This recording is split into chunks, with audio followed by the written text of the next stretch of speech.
ఏంటి madam ఇటొచ్చారు? Jeep రిపేరా? చూడమంటారా? Jeep repair కాదురా, ముందు నిన్ను రిపేర్ చేయాలి. స్టేషన్కి నడు.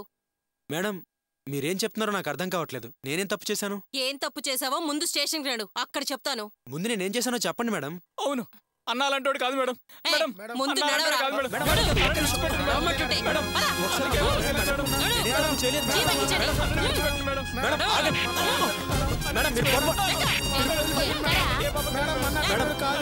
మీరు పొరపాటు పడుతున్నారు మేడం. మేడం నా మాట నేనే తప్పు చేయలేదండి.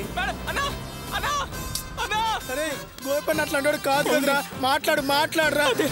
అదే నాకు అర్థం కాదు.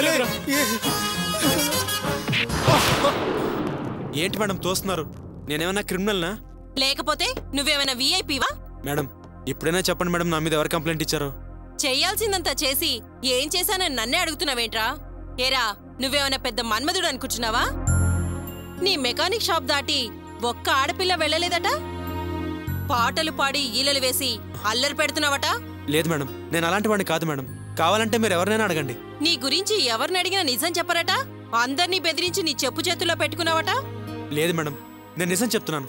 నేను ఇంతవరకు ఏ ఆడపిల్లని అల్లరి పెట్టలేదు, బెదిరించలేదు. నన్ను నమ్మండి మేడం. నాకు తెలిసిందల్లా మెకానిక్ షెడ్ మాత్రమే. నిజం చెప్తున్నాను, నన్ను నమ్మండి మేడం. రేయ్, అమాయకుడిలా నటించకరా. నీకేమీ తెలియకుండానే అన్యాయంగా ఓ ఆడపిల్లని ఈవ్ టీజింగ్ చేసి ఏడిపించావా? పబ్లిక్ ప్లేస్ అని కూడా చూడకుండా ఫ్లయింగ్ కిస్ ఇచ్చావట. ఎవరు? నేనా? నువ్వు కాకపోతే నీ బాబా. ఎందుకురా ఇంత పొగరపట్టి కొట్టుకుంటున్నావు? నీలాంటి వాళ్ళని లాకప్ లో పెట్టి మక్కెలిర కొడితే గాని పొగరంతా అనగదు. మేడం నాకు ఓ చెల్లెలుంది. నేను అలాంటి పనులు చేస్తానా? అసలు నా మీద అన్యాయంగా కంప్లైంట్ ఎవరిచ్చారో నేను తెలుసుకోవచ్చా? అదిగో ఆ అమ్మాయే.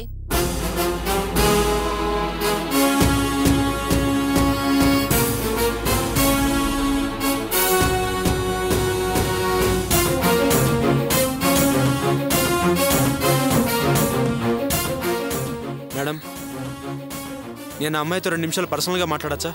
ఏ, ఆ అమ్మాయిని బెదిరించడానికా? కాదు మేడం, ఏ తప్పు చేయకుండా నా మీద అన్యాయంగా ఎందుకు కంప్లైంట్ ఇచ్చిందో కనుక్కుందామని. సరే చూడు, ఆ అమ్మాయిని బెదిరించావనుకో నీ అంతు చూస్తాను. వెళ్ళావు. నువ్వేం చేస్తున్నావో నీకేమైనా తెలుస్తోందా? బాగా తెలిసే చేస్తున్నాను. దీనివల్ల మా ఏరియాలో నాకెంత చెడ్డ పేరో తెలుసా? Sorry, I don't care. వచ్చి కంప్లైంట్ వాపస్ తీసుకో. కంప్లైంట్ వాపస్ తీసుకో. ఇప్పుడే విత్డ్రా చేసుకుంటాను. కానీ ఏయ్, నువ్వు నాకు ఐ లవ్ యూ చెప్తావా? అది మాత్రం నా వల్ల కాదు. సారీ, కంప్లైంట్ విత్డ్రా చేసుకోవడం నా వల్ల కాదు. నీకెంత చెప్పినా అర్థం కాదా? నిన్నెప్పుడు నేను ప్రేమించలేదు. అసలు నిన్నెప్పుడు ఆ దృష్టితో చూడలేదు. ఇప్పుడు చూడు, నేర్చుకో. నీకేమైనా పిచ్చా? అవును, అరే నువ్వంటే నాకు మహా పిచ్చి. చూడు, ఇది మెకానిక్ షెడ్ కాదు, పోలీస్ స్టేషన్. తమాషాలొద్దు. హలో, ఆ సంగతి నాకు తెలుసు. నువ్వే పోలీస్ స్టేషన్లో ఉన్నావని మర్చిపోయి మాట్లాడుతున్నావు. ఈవ్ టీజింగ్ కేసుకి 1 year జైలు శిక్షట. ఏది బెటర్, ఐ లవ్ యూ చెప్పడమా లేక జైల్లో కూర్చోవడమా? నీలాంటి అమ్మాయికి ఐ లవ్ యూ చెప్పడం కన్నా జైల్లో కూర్చోవడమే చాలా బెటర్. నేను జైలుకే వెళ్తాను. హై, నేను నిన్నంత సులభంగా వదిలేస్తానా? మేడం చూడండి మేడం, ఇతను నన్ను కేసు విత్డ్రా చేసుకోపోతే బయట తన మనుషుల చేత నా మొహం మీద యాసిడ్ పోయిస్తానని బెదిరిస్తున్నాడు మేడం. చూడండి మేడం. ఏరా, బెదిరిస్తున్నావా? లేదు మేడం, నేను అనలేదు. మేడం మేడం దేవుడి మీద ఒట్టేసి చెప్తున్నాను మేడం, నేను ఆ అమ్మాయిని బెదిరించలేదు. ఆ అమ్మాయి నా గురించి ఎందుకు అలా చెప్తుందో నాకు అర్థం కావట్లేదు మేడం. అలాగా, నువ్విలా దారికి రావురా. అమ్మాయి, నువ్వు కంప్లైంట్ రాసివ్వు. కానిస్టేబుల్ మేడం, ఆ అమ్మాయికి ఒక పెన్ను పేపర్ ఇవ్వండి. Yes madam.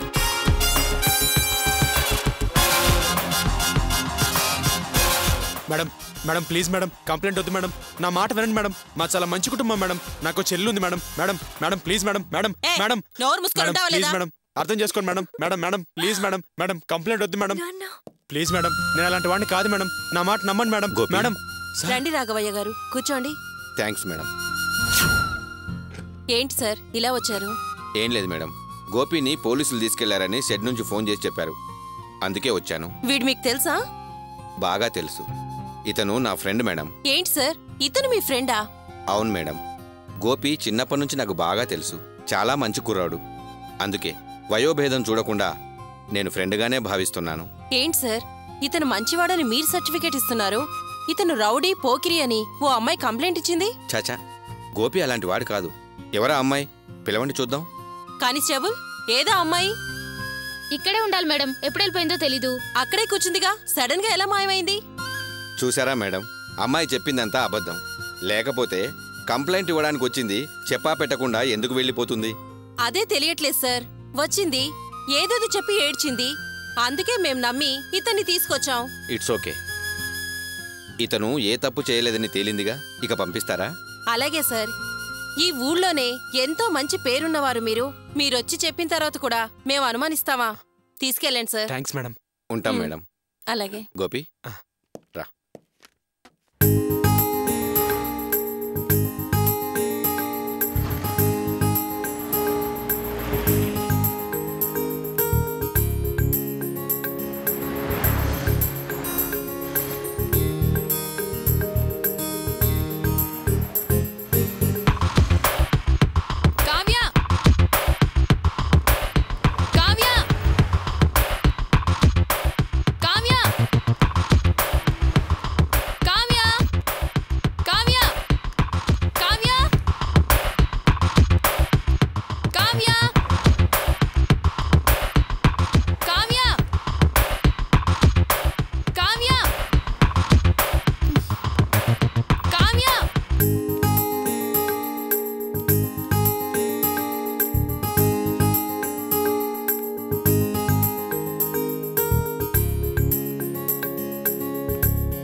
హాస్టల్లోకి వెళ్ళేటప్పుడు చీర కట్టుకుని వెళ్ళావు, మళ్ళీ తిరిగి వచ్చేసరికి మోడర్న్ డ్రెస్ లో వస్తున్నావు.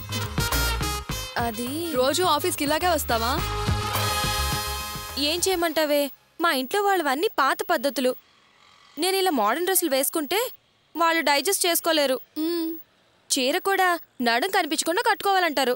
అందుకని నేను ఆఫీస్కి చీర కట్టుకుని రాగలనా?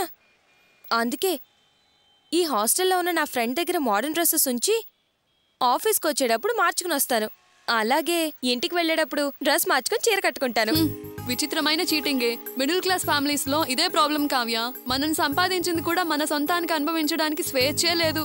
గబగబా నడవద్దు, గట్టిగా మాట్లాడద్దు, నడుం కనిపించేటట్టు చీర కట్టద్దు. ఒక్కటి కాదు ఎన్నో చెప్తుంటారు. 1% కూడా మనకు స్వతంత్రమే లేదు. అవునే, పద్ధతులు సాంప్రదాయాలు అవి ఇవి అని బుర్ర తినేస్తారే.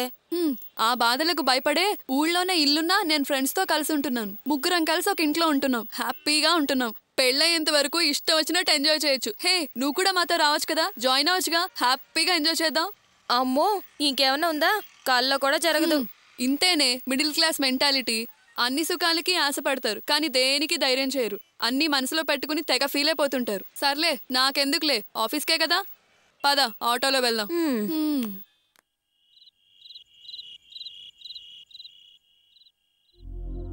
అమ్మా అమ్మా అమ్మా, ఎప్పుడు వస్తావమ్మా? ఎప్పుడు వస్తావమ్మా? అమ్మా, ఎప్పుడు వస్తావమ్మా? అమ్మా అమ్మా అమ్మా అమ్మా, ఎప్పుడు వస్తావమ్మా?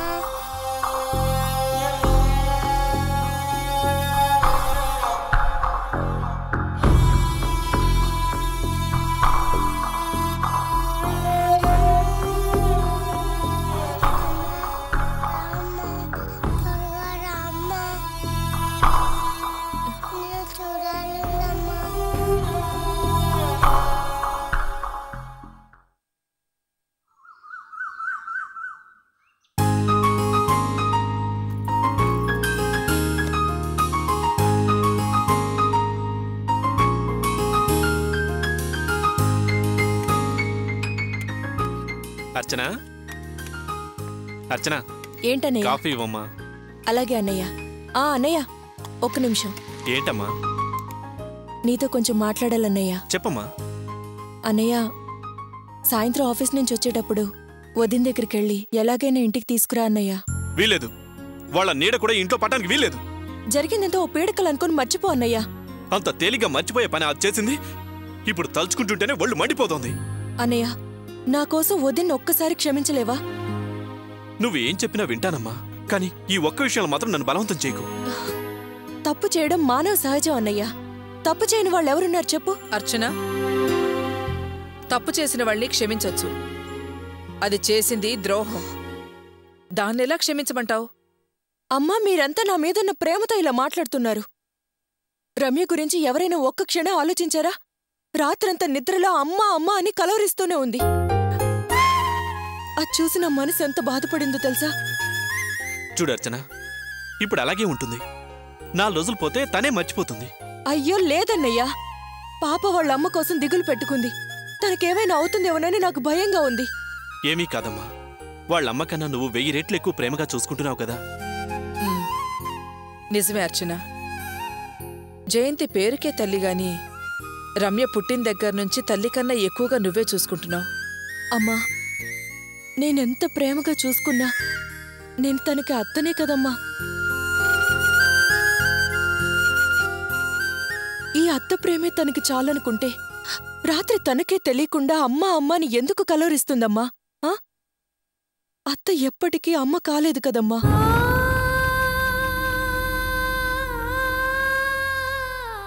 ఈ విషయం నీకు కూడా అర్థం కాలేదా అమ్మా?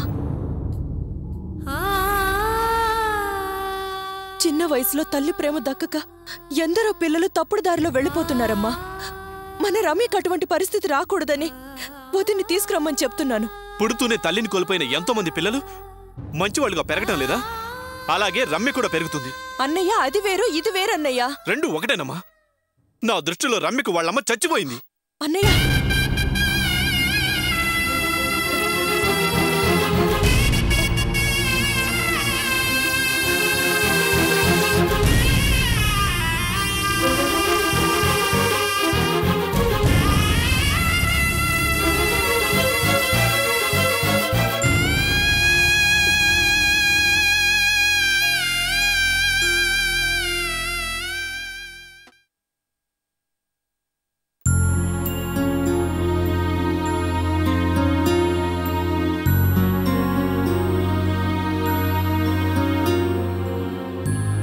ఏంటమ్మా డల్గా ఉన్నావు? నువ్వు చేసిన పనికి డల్గా కాక సంతోషంగా ఉంటారా? ఏం జరగకూడదనుకున్నాను, అదంతా జరిగిపోయింది. 5 ఏళ్ల తర్వాత విడుదలై వచ్చావు. మంచివాడిగా మారకపోయినా పర్వాలేదురా. మళ్ళీ ఇంటికొచ్చావని సంతోషపడ్డాను. కాని ఆ సంతోషం 4 రోజులు కూడా లేకుండా చేసావు. ఇదిగో ఇక్కడికొచ్చి కూర్చున్నా. ఎందుకమ్మా ఓ నసబెడతావు? అలా అనుకుంటే నేనిక్కడి నుంచొని చూస్తే నాకు నువ్వు జైల్లో ఉన్నట్టుగా కనిపిస్తున్నావు. అందుకని నేను ఫీల్ అవుతున్నానా? ఒరే, నువ్వు ఇంత మామూలుగా ఎలా మాట్లాడగలుగుతున్నావురా? ఏమ్మా, నాకు జైలుకు రావడమేమన్నా కొత్త? ఎవరికైనా ఫస్ట్ టైం వచ్చినప్పుడే ఆ ఫీలింగ్ ఉంటుంది.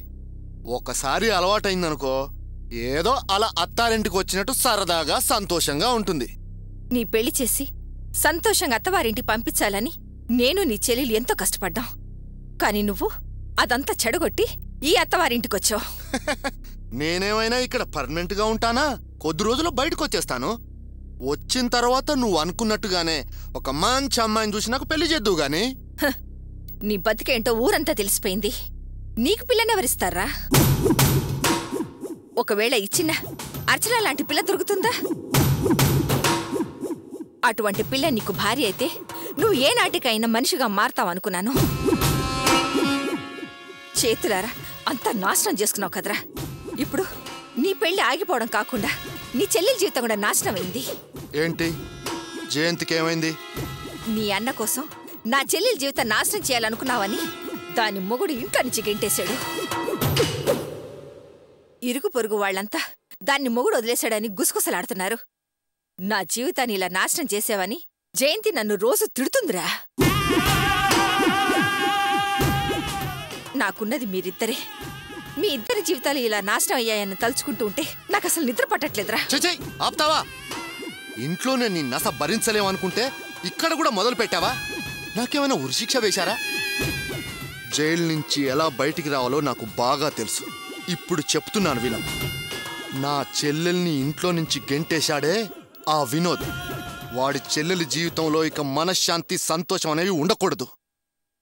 నేను పెళ్లి చేసుకోలేకపోయినా ఆ అర్చనకెప్పటికీ పెళ్లి జరగకూడదు. అందుకు ఏం చేయాలో వెళ్ళి చెయ్యి. నేనేం చేయగలనరా? ఆడది తలుచుకుంటే ఏమైనా చేయగలదు. ఒక్కరికి ఇద్దరున్నారు కదా, మీకు నేను వేరే చెప్పాలా?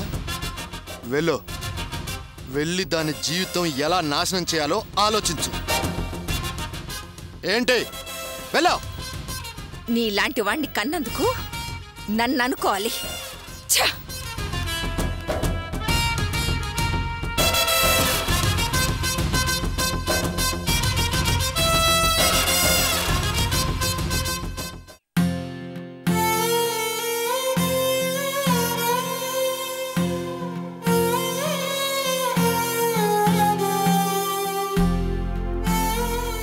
రమ్య రమ్య రమ్య రమ్య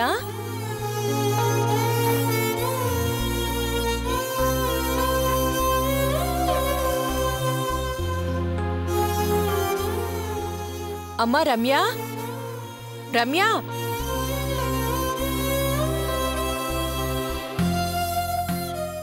రమ్య రమ్య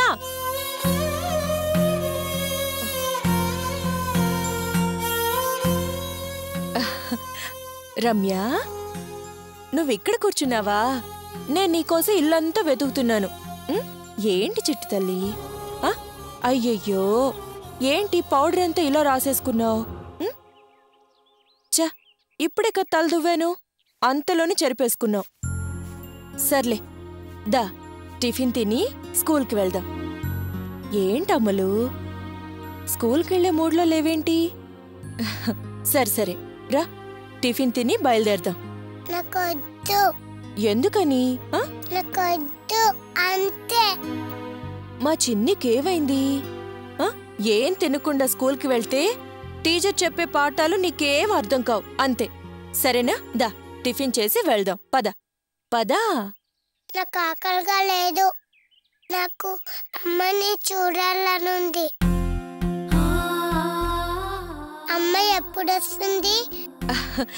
ఈరోజు తప్పకుండా వస్తుందమ్మా. రోజు ఇలాగే చెప్తున్నా, నేను కూడా వస్తుందని నమ్ముతున్నాను, కానీ రావడం లేదు. నేను చెప్తున్నాను కదా, ఈరోజు తప్పకుండా వస్తుంది. పద, స్కూల్కి టైం అవుతుంది. పద పద పద పద, వెళ్దాం రా అమ్మా. అబద్ధం, అమ్మ రాదు. అమ్మ నాన్న పోట్లాడుకున్నారు కదా,